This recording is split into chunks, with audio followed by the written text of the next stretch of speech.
Muy buenos días, estudiantes. En esta mañana vamos a abordar el tema de la monarquía romana,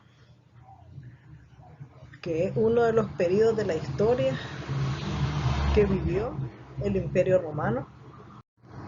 El objetivo de este tema es que el educando conozca la historia del periodo monárquico que se dio en Roma. Y nos preguntamos, ¿qué es la monarquía? Se conoce como monarquía romana la primera forma de gobierno de la ciudad-estado de Roma, régimen que percibió a la etapa de la República de Roma. Inició tras la fundación de Roma a orillas del río Tíber en el año 753 a.C. Tuvo una duración de 250 años a.C. Es un sistema político que tiene un monarca como líder o jefe de Estado, es decir, rey. Los reyes de la monarquía fueron Rómulo, que es el que crea el Senado. Numa Pompilio introduce la práctica religiosa en Roma. Tulio Hostilio consolida el poder. Y Ancomarcio consolida también el poder y crean lo que es el aspecto militar. Tarquino el Antiguo. Este concede más facultades al Senado y aumenta a 300 el número de sus miembros.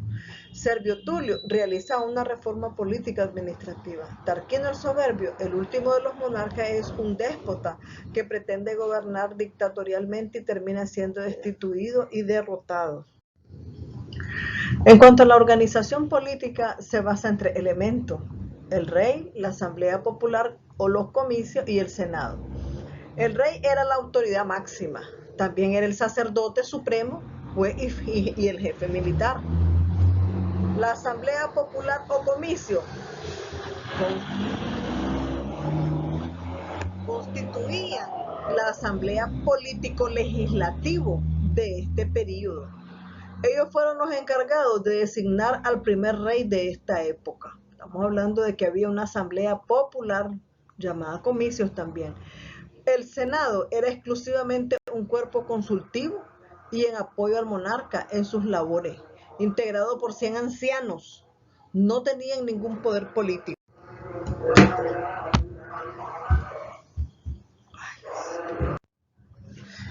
Hablaremos de la organización social. La sociedad de entonces abarcaba 4 clases, que eran, ellos estaban organizados socialmente en patricios, plebeyos, clientes y esclavos. ¿Quiénes eran los patricios? Ellos conformaban la clase aristocrática y tenían plenos derechos de ciudadanos. Era la clase alta. En cuanto a los plebeyos, eran la gran masa de la población, se dedicaban a la agricultura, al comercio, a la industria y pagaban impuestos al Estado. ¿Quiénes eran los clientes? Se encontraban bajo la tutela de un padre de familia, quien le proporcionaba vivienda y tierras para cultivar, ya que eran personas pobres. Y los esclavos eran los prisioneros de guerra y sujetos comprados en el mercado. Constituían esta clase social cuyo tratamiento era el del objeto o bestia. Es decir, eran tratados de una manera inhumana. Eran la fuerza de trabajo como animales o cosas. A estos se les asignaban las tareas más pesadas.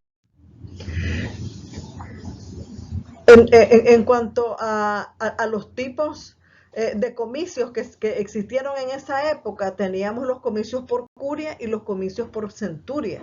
Los comicios por curia no era más que la asamblea que constituía en una reunión de todos los ciudadanos, es decir, donde se reunía todo el pueblo, incluyendo esto tanto a patricios como a plebeyos. Y los comicios por centuria, en razón del crecimiento de Roma, Servio Tulio hace una reforma política, económica, militar y fiscal. La nueva división ya no es fundada por el origen de los ciudadanos, sino sobre la fortuna de aquellos. Después tenemos la sociedad romana. La primera clase, en la primera clase los individuos teníamos que eran los que poseían más de 100.000 haces, porque entonces ahora estamos viendo la organización social por dinero. Quienes tenían más plata y quienes tenían menos plata. La segunda clase tenía más de 75.000, pero menos de 100.000 se unieron en 20 centurias. La tercera clase tenían más de 50.000, pero haces, pero menos de 75.000 se unieron en 20 centurias.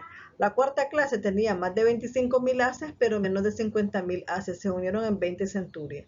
La quinta clase tenía más de 10.000 haces, pero menos de 25, y se unieron en 20 centurias también. Los caballeros eran 18 centurias formadas por caballeros. La clase más baja también estaban 5 centurias compuestas por los individuos económicamente más débiles, para un total de 193 centurias. De esa manera estaba organizado el pueblo. El poder no era hereditario. Las características de este periodo monárquico era que el poder no era hereditario. A la muerte del rey se declaraba un interino. Durante estos periodos los senadores ostentaban el poder. El candidato debía ser aceptado por el pueblo y ratificado por los comicios. El rey tenía el poder militar, político y religioso. Los historiadores antiguos afirman que el rey era elegido por sus virtudes y no por su ascendencia. Luego vemos el fin de la monarquía. ¿Cuándo se da este fin de la monarquía? El séptimo y último rey de Roma, porque fueron 7 reyes, fue Tarquino el Soberbio. Tarquino usó la violencia, el asesinato, el terror para mantener el control sobre Roma. El fin de su tiranía, reinado, sucedió cuando permitió la violencia de una patricia romana por parte de su propio hijo. Hasta ahí llegaba la violencia de este rey. El Senado tomó la decisión de expulsarlo del poder. Tras la expulsión de Tarquino, el Senado decidió abolir la monarquía, convirtiendo en Roma en una república. Y aquí es donde vemos, ¿verdad?, el inicio y el origen de la república. Muchas gracias, estudiantes. Luego pasaremos a ver la república.